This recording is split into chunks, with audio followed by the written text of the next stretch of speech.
Oh yeah, welcome back to Reality Check Online Radio. In studio with me, still, we've got Ishmael Baradin and Nina Alexia Brazzo. In studio, Ishmael asked a question. We'll recap on that, and then from there, Nina will answer. So, Ishmael, over to you. Let me just wait for the lady to finish. Now, the thing is that when we look at the relationships, like I said previously, is that there's no manual. You said that a healthy relationship. We don't know how a healthy relationship is until we are into it. And then the biggest thing that I've noticed, and this is how I see things and what people tell me, is that you find people that always end up in the same relationships. Once you've been in an abusive relationship, the second one is abusive, the third one is abusive. And sometimes it is what we put up, that is what we attract. And my advice always is, I'm not a professional, I'm not at liberty to give advice, but this is always my advice is, once you've been into the same sort of relationship, being abused constantly, or you have somebody in your life that does not respect you the way you want to be respected or treat you the way you're being treated, but every time it's the same cycle that you get caught up in, my advice is always try to change your your perception of how you do things. Try to work on yourself so that you can start attracting different type of people. You understand?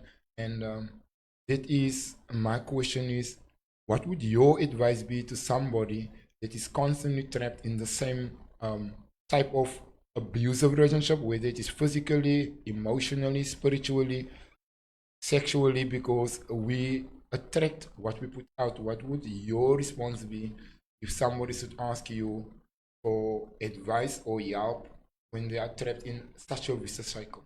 Thank you. It's a great question. So there's a few things you brought up. First of all, it's how to know what is healthy and what is not healthy. And this is such a fabulous question because actually we don't always know. We might have not ever experienced it in our life. Maybe our role models growing up and in our life experience so far, we actually don't even know what that looks like. And you might even think in your head that it's only a fantasy. It doesn't even exist. It's just for the fairy tale. People actually speak to one another and treat one another nicely. And actually that's the truth of actually the pain that a lot of us sit with. Not even having an example around us. And then about the attracting, for sure we're like vibrational beings and we do attract what we put out, but we might not even know. So there might be a pattern, but even the forms and the shape that the abuse comes out, it might be different every time. You might not be able to see the pattern and be able to identify it.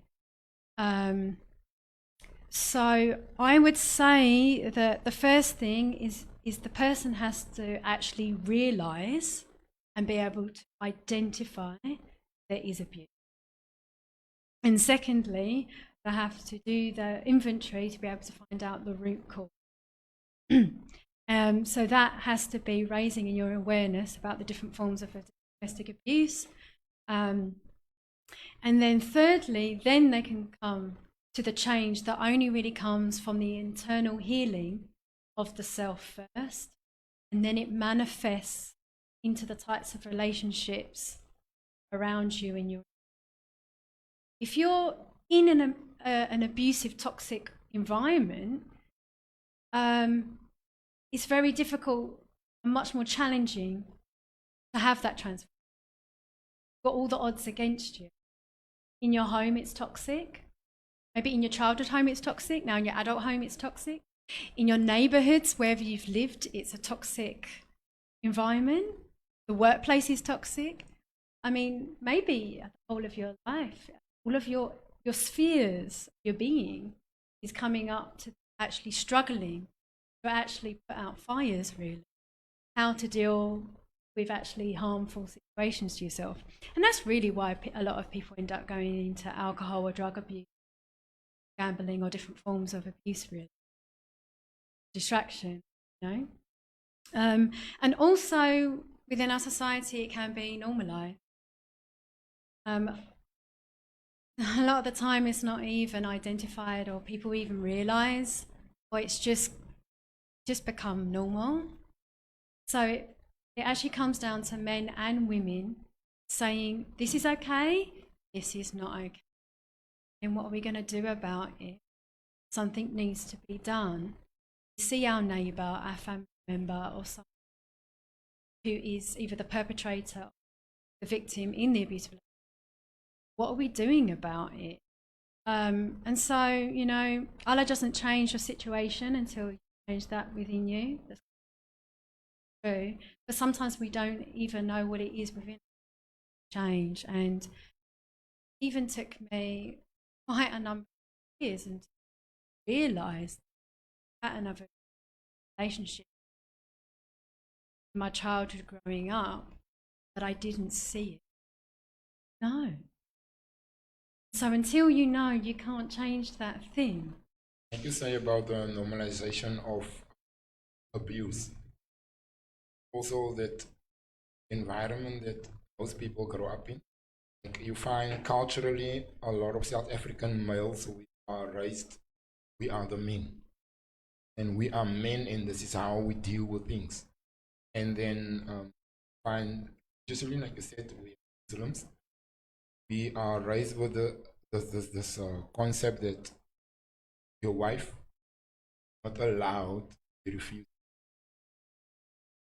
Like you mentioned earlier, there are circumstances where the wife is tired or she's emotionally not up to it. But as the man, you're not going to understand that because this is how you have been raised. She cannot refuse you.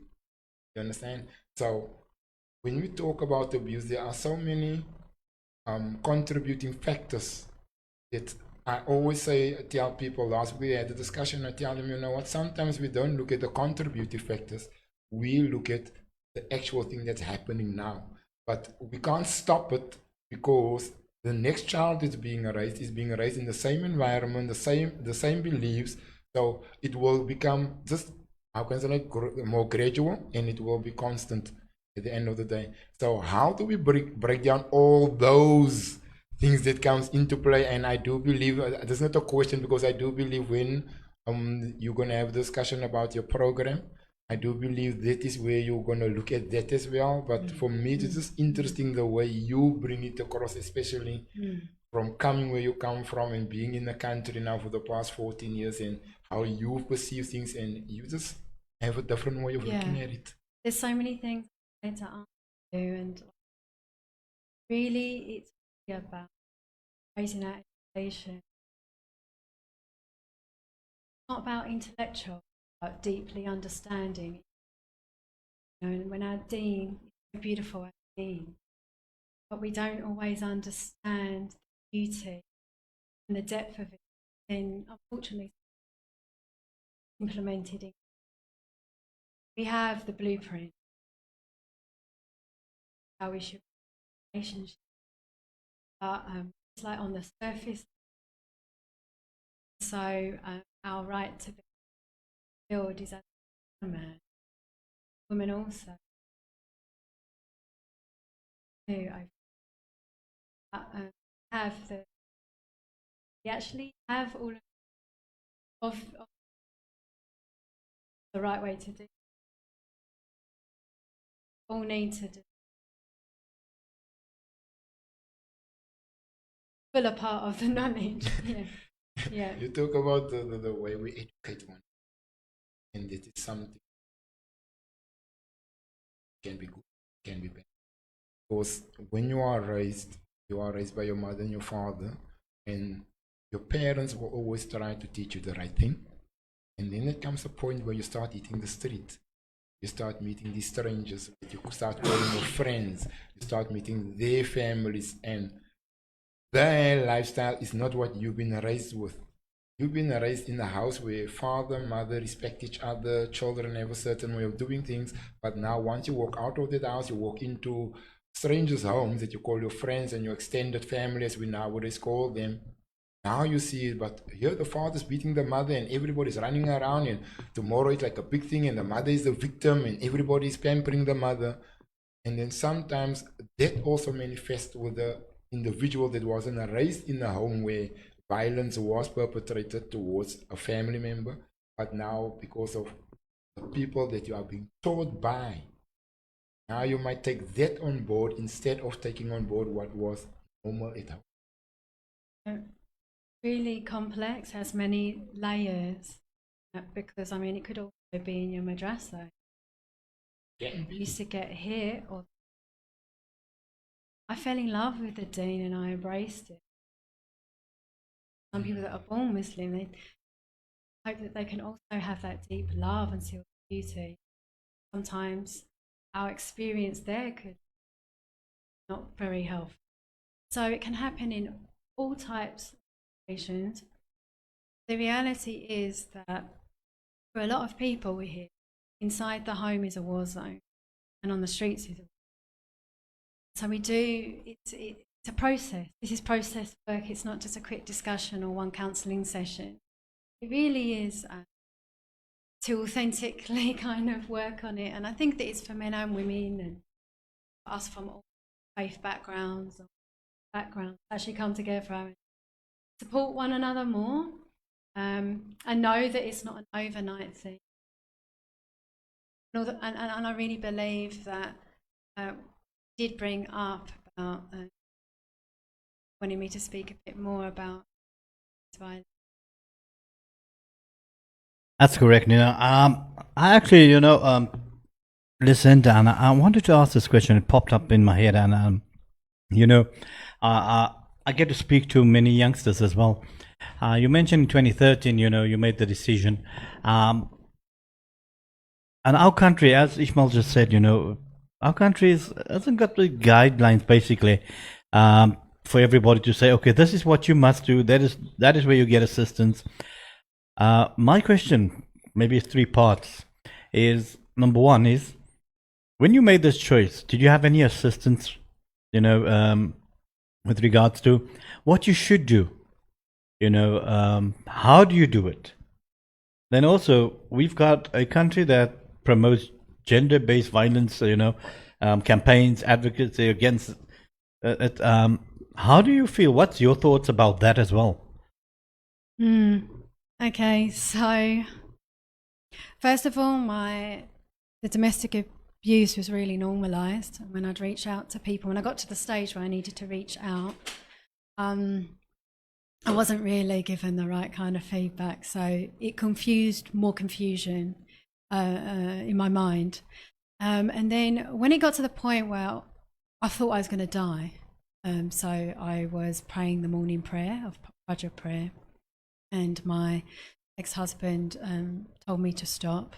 I carried on, and then he threw a pillow, and then he attacked me. And he almost strangled me to death, and I made my last prayer. I thought that was it. And he had strangled me before, and he had done different things. And that time I really felt like it was game over.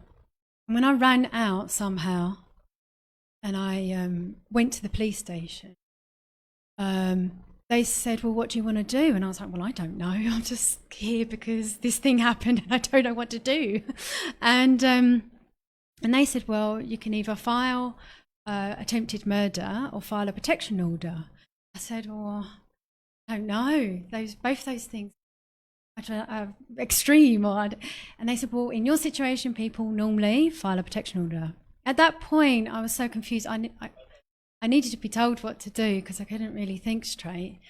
And so they said to file a protection order, and so that's where I found myself at the small claims court in town. And there, to be quite honest, it felt like another series of not being treated right there either. And so as soon as I started to even start the process of filling out the form, I found it really difficult because of my emotional and mental state. And I used to think, okay, well, this is all in English, but now if English wasn't my first language, I find it even more difficult because I can't even fill out the form because of the state that I was in. And then when I went to the person behind the desk, it was just like a judgment the whole time. Where do you live? Oh, okay, Woodstock, why don't you live in Sea Point? And then the next thing was, oh, so they want to know like South African, but what is he? Right? They want to know race.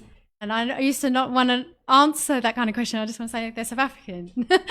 And so then coloured. Oh, no wonder why. Oh, Muslim. No wonder why. And it was just judgment the whole time. And that was the place I was going to for help and assistance. And then I remember saying, I really needed to speak to a counsellor, and they supposed to have someone on site. And they were like, no, she's preparing a Christmas lunch, 5th of December, beginning of December. I was in such a state because I almost thought I was going to die in the hands of the person that I thought I was going to spend the rest of my life with and I really loved. And I looked into his eyes. I said, I love you. Didn't stop this to happen. So I really needed someone to speak to. And then when I went in and she was Muslim, preparing the Christmas lunch, I was more like, I really need to speak to you. I'd really like your help. Obviously, she's supposed to be the counsellor. And her response was, I think you need to go to a mental hospital. I don't have time to help you. I'm making a Christmas dinner. And I walked out there, had to go. And I remember this young girl who was helping out there as a volunteer or intake. And she said to me, she held on to my shoulder, she went, please come back. We see so many people that come here, they're turned away and told to come back the next day and they don't, and we find out that they die, they get killed. And I looked at her and I thought, no wonder why. And that is why so many people don't end up reporting rape or abuse, because you're being abused in the process. And I felt so let down by, and then I lost my job because if you take a bit of time off, some employers even, I said to the person, didn't tell them exact details, but I said, like, I need to go to this place because my life was compromised. And I told them a kind of a truth, but not the whole truth, but I was as honest as I could be that I just need to go through this process. It was only a day and a half of time, but I lost my job. And so there's like all of these things in the society that don't really support you when you're in the process, that is really harsh. And I went through it on my own. When I started reaching out to people, people stopped answering their phone and no one really helped me. And I had no family here. And I went through a lot of the process on my own. So even when I was sitting there thinking, okay, I'm supposed to be in my Iddah period, which Islamically you're not supposed to go out for 3 months. I was like, that's not even possible. Like now I even lost my job. Now I've got to hustle to like, the only thing I had the capacity to do was waitressing. I couldn't do any other job. I mean, even that was difficult. I mean, I would have cleaned the streets, do anything. Just I need to make a bit of money to like pay my rent and have some food, because obviously that kind of ex-husband is not going to even give me any money to help me get by. But I personally had no framework of support, and even the system that was supposed to be supporting me, and even the comments from the police, like in the car on the way to somewhere, it's like, well, why are you relying on your husband to give you any money, and blah blah blah. Any insults came from the police officer when I was even trying to share what's going on. So I think that generally, I think things have improved actually in people's education in the police force and across the board in community since that time. I've heard that there's been improvement. And actually, that police officer that said mean things to me when I was in that vulnerable state, I bumped into him once in a shopping mall and he came over to me and he apologised for what he did to me. He said, sorry, I came out of another situation and I realised I took it out on you. So I respect that he came up to me and he apologised. But people say and do things that they don't realise contribute to it. So you have to be really strong. You have to be so strong to actually go through that system, because it looks great on paper. So many things in South Africa look great on paper. But the implementation... You're not the only female with such a horrible experience suffering authorities.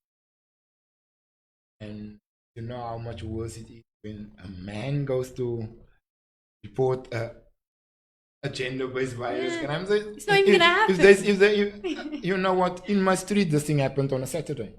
The man and the woman had a fight.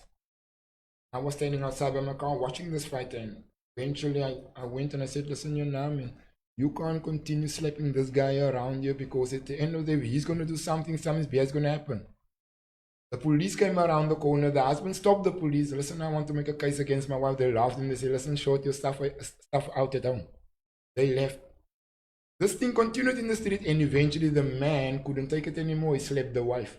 She called the cops. The same police vehicle pulled up. They put him in the back and they took him off to the police station. And I was like, she was hitting this guy all the time. And that is another thing that people tend to forget, is how many men also in a relationship where they are the victim. And I always tell people that when it comes to gender-based violence, especially in a country like South Africa, the man comes from work, there's a fight, nobody takes the time out to ask, but what actually happened? Because we are now in a state of mind as communities, society at large, where the moment there is any type of gender-based violence, the first person we must protect is the woman. It is the first person, and to some extent, I don't know, maybe I can be wrong, but to some extent, some women actually abuse it because they know my man is going to get angry. They keep on pushing, keep on provoking. Something happened. The whole community, yeah, but you can't do this to your wife. But they don't have a clue what the wife is busy with. So it's a complex situation. If I have to interject there as well, as I think what Ishmael is referring to is what Nina said earlier about gaslighting. Part of that is gaslighting, and you know, Nina, you've also got a program. I'm not sure. From darkness to light, stand up, wise up. Could you explain to us more in detail what's your program about? You know, and how does it help others? Okay, so first of all, I do want to address some things that were brought up. I have a poem that was dedicated to a man that was killed by his wife in Cape Town, and one of my good friends had told me when I was in Indonesia. And it interconnects with what's being said, is that I personally feel that the gender-based violence campaign that's been up momentum in South Africa over the years, it feels very much that it's imported. It feels like it's from outside projected onto South Africa, because it doesn't really relate to the reality and the context of South Africans. Even in the title, it creates a power and control dynamic and an inequality between genders. And really what we should be looking at is the preservation and the sanctity of all life. And so I've often found these events to be actually quite toxic and make me feel quite uncomfortable, because I feel like they put down men. There's a lot of complaining. It ends up becoming very anti-men, and it actually doesn't allow men to be themselves or to feel comfortable at those events. And I think generally in society, we have a lot of twisted ideas of what it means to be a man, and actually someone who is emotionally intelligent is a real man. Prophet Muhammad ﷺ was emotionally intelligent. He knew how to deal with people, express his emotions, listen to someone else's emotions, be respectful. He used to stand up when Fatima, his daughter, would enter the room. That's really big respect for his daughter. And so we have an example. And but when we say that we're only going to focus on female empowerment, we need to make sure, first of all, that we're looking at I reference Islam a lot because it resonates and it makes sense that we have rights and responsibility. The problem with westernized concepts is that only speak about rights and it foregoes a responsibility.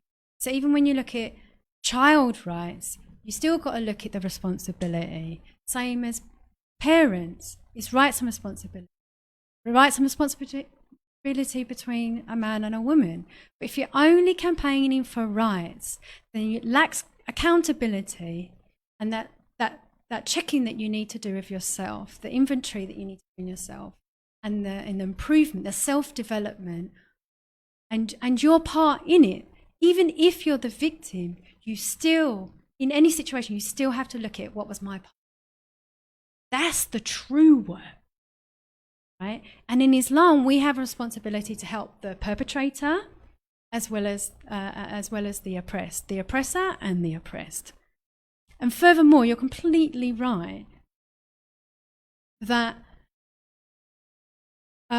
there's lots of ways that men are demasculized and not treated with the respect and the honor and the dignity in the society by other men. And this includes the history, imperialism, colonization, all of these things. Men have been disrespected by other men in the workplace, in the society, for generations. And then the women also can be then not respectful towards their husband in the way they treated and spoken to.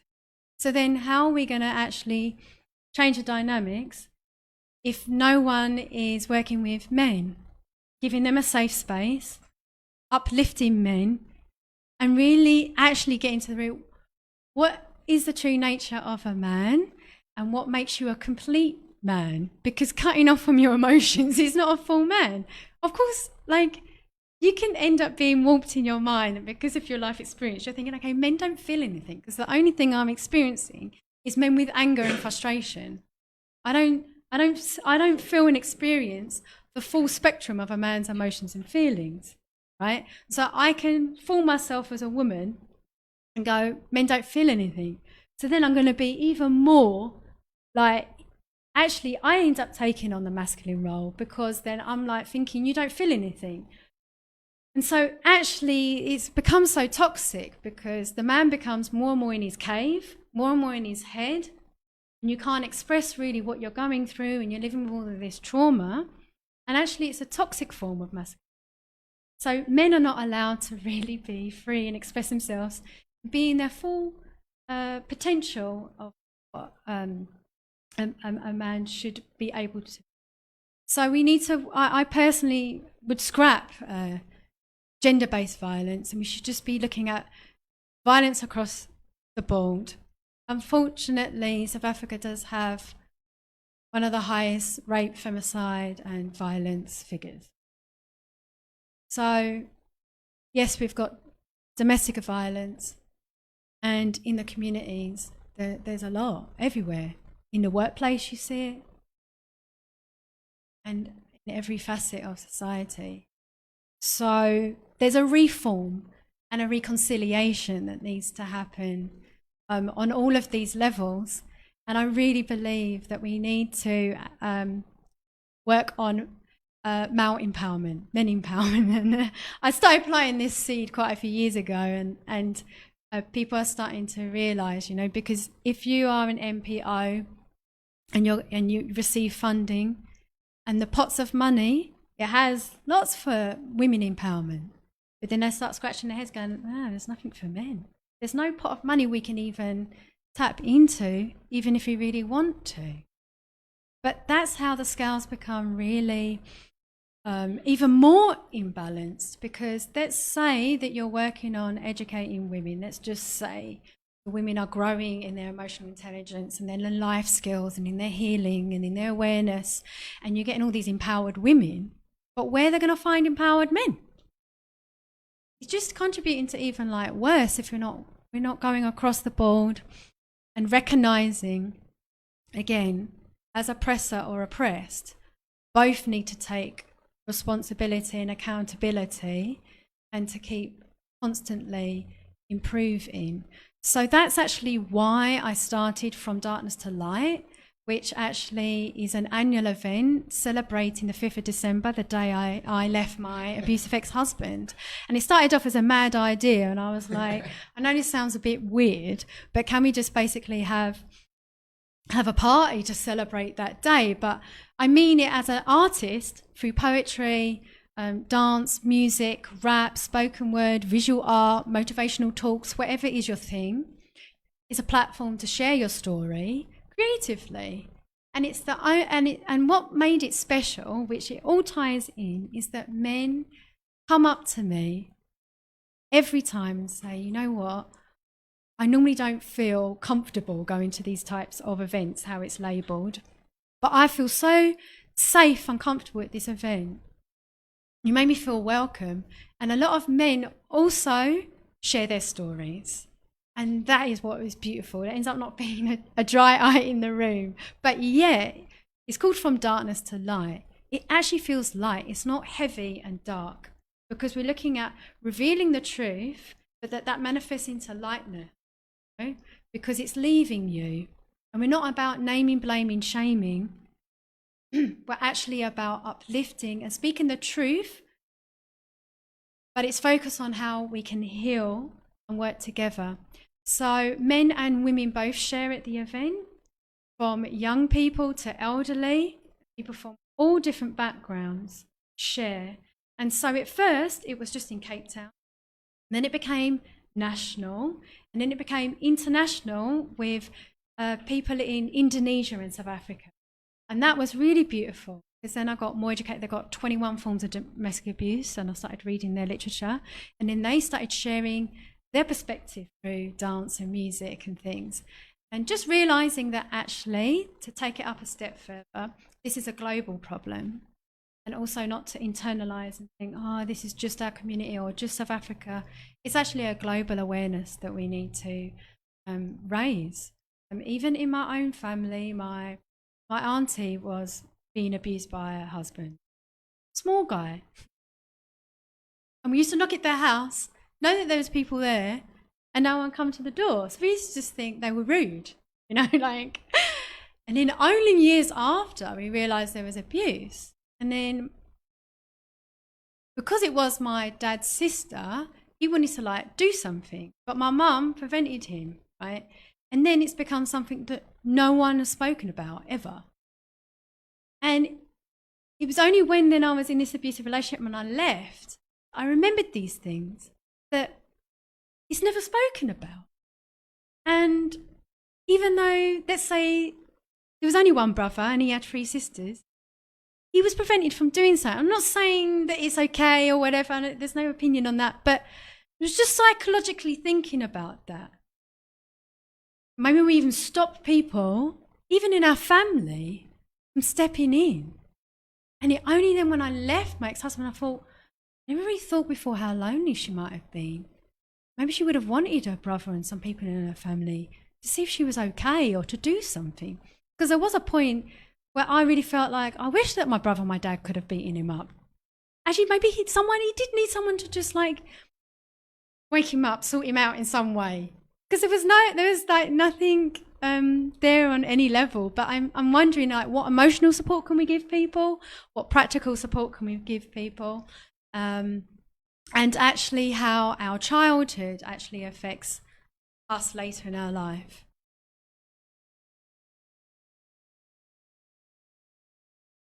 Really stuck to my mind because a lot of people, especially in South, saying because I like talk about when you watch it, the women. Surprised you were at how strong South African women are opposed to women countries. Can you just elaborate a little bit on that so that the women of South Africa can understand what strength they do possess? Yeah, South African women or African women in general are so strong. They're so like, wow. They're impressive. They are empowered. Like a lot of women, it's matriarchal in many sense in the home.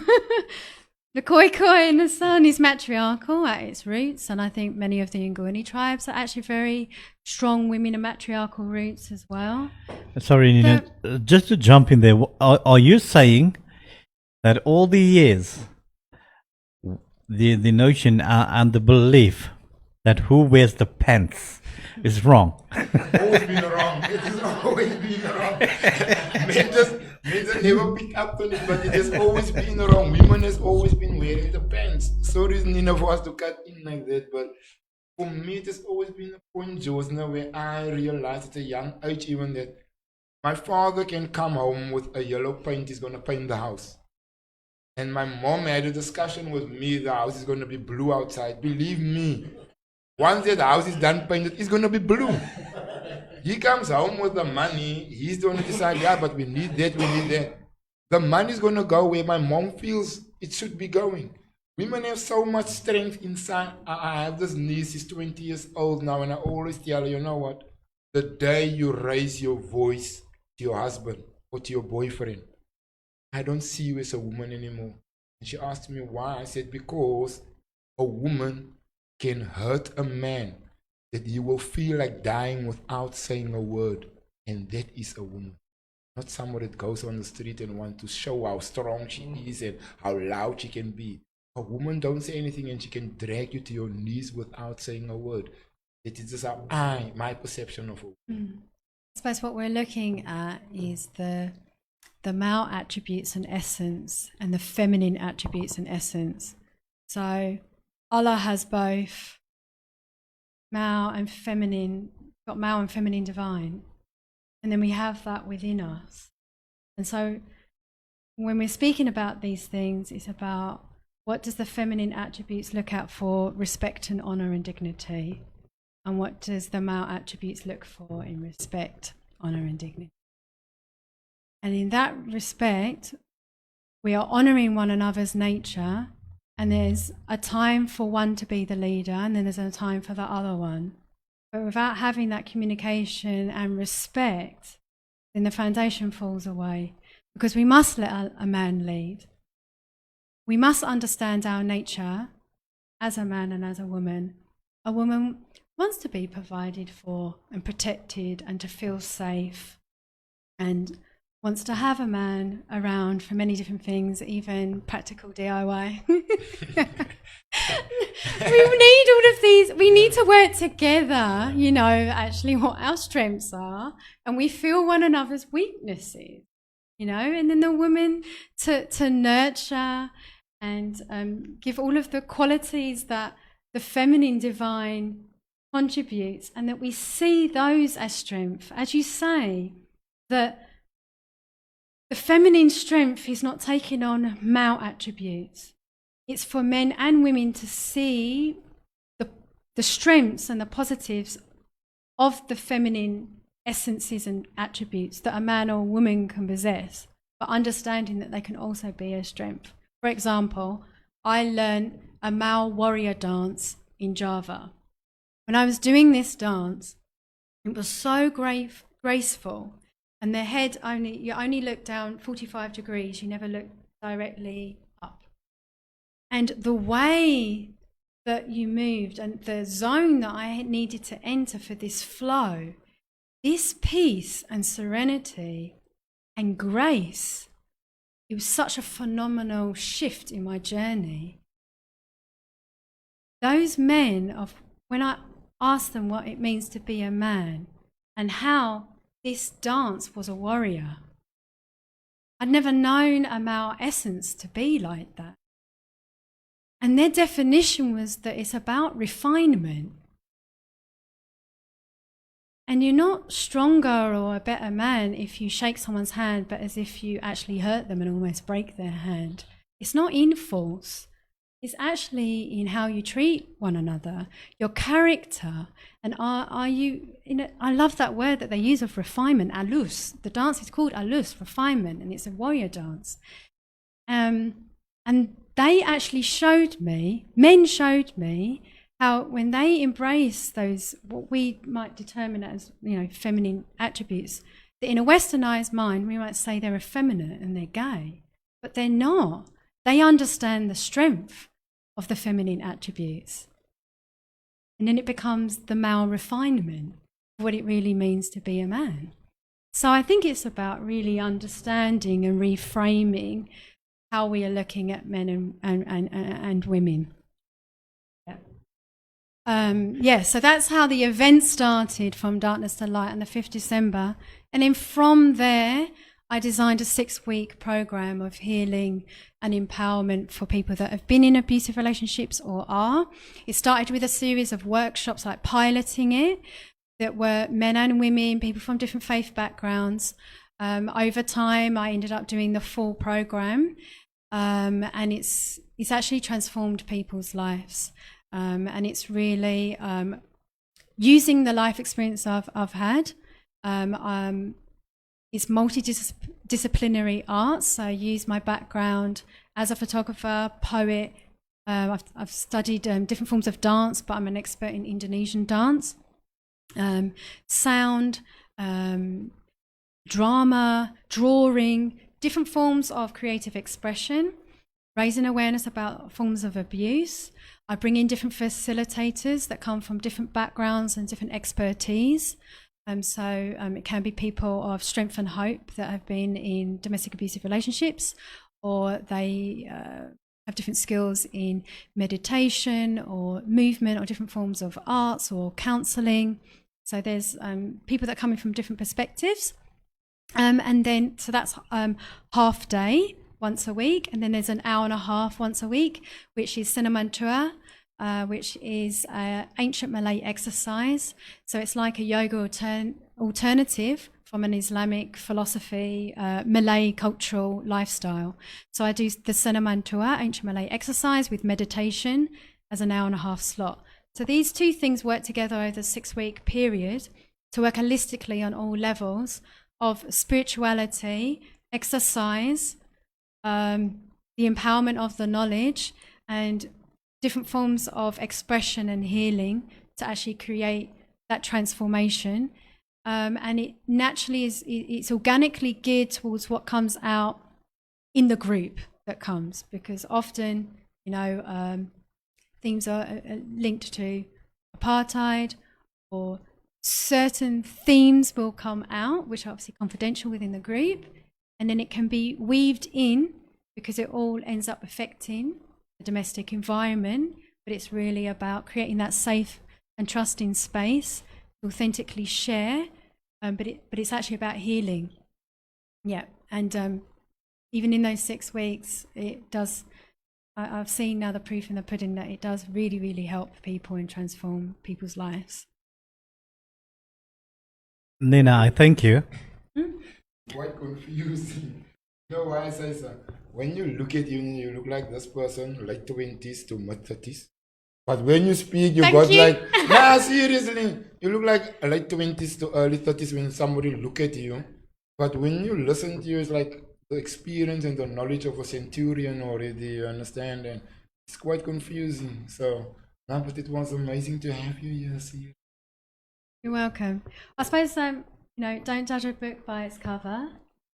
And there's something that actually stays with me. When I first came to South Africa, I actually had a skinhead.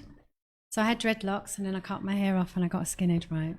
The reason why I did that, there was this French photographer from over 100 years ago, and she had a skinhead, and she said, I want to be remembered and seen for what I do and what I say, and not what I look like. So at that point in my journey, which was in my mid-20s, so I'm far from that now, but actually that's what I came to find through wearing a headscarf. And in my journey is that, as you say, yeah, I understand that with my accent, the way I look or whatnot, but I hope that beyond how I look, sound, I'll be remembered for actually what I do and the content and the meaning within my words, I hope. Nina, time is quarter. We could have this conversation all day. And I've got this feeling that Nina's going to become a regular in studio. She's a part of the familia, we've got our own little mafia, the reality check mafia, so yeah. I just want to thank Nina. There's so much information, and I will be going home and listening, catching up on what she taught us here today, what she's given us here today.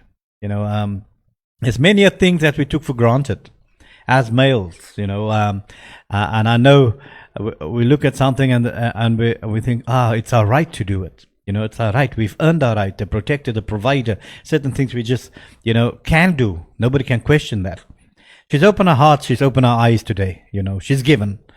And I know those at home, she's given to you as well, because there's many of females that in society, they come, they speak about things.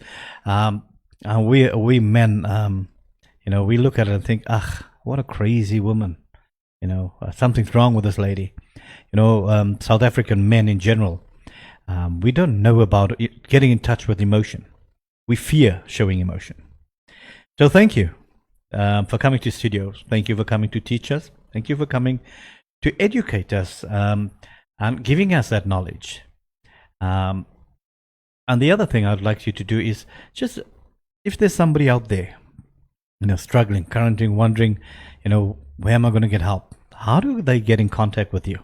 How do they reach out to you to join your program? So you can look for me on Facebook or Instagram, Nina Alexia Brazzo. Brazzo is how you spell the surname. But also there are a number of organisations that you can go to for help on an ongoing basis. So FAMSA is great, and they have offices all over, and also Mosaic. And there's also a helpline number, Lifeline.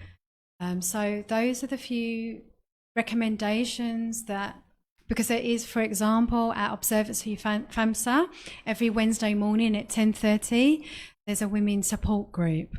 So those are like your immediate access, where if you just want to rock up in FAMSA Observatory, down Bowden Road, 10:30 on a Wednesday in the morning, you'll find the support there from the women that go there and the counsellor. You can follow my Facebook and my Instagram to see when I next do a program or an event. I do have an open mic coming up. It's called Lyrical Pilgrimage, and the theme is the father. And I think it actually even all connects, right? We've got different experiences of father figures, either your own figure or you've become a father, or maybe it's actually who took on the father roles in your life, good or bad. Or maybe we want to look into faith and history of father figures we have in our holy sacred texts. Any perspectives. So the Lyrical Pilgrimage is also a space to get introduced to me and Rahasia Mafusa and the kind of people that resonate and come to the events. So you feel that kind of safety and healing in the authentic sharing.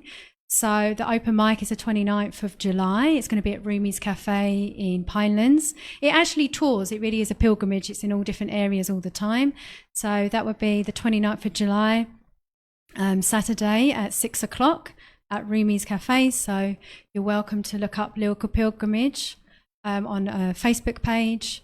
And then there's also the MPO Facebook page as well, Rahasia Mafusa. So those are the ways that people out there can tap into what I'm doing, or the different organisations that can help people that are in abusive situations. Thank you very much, Nina.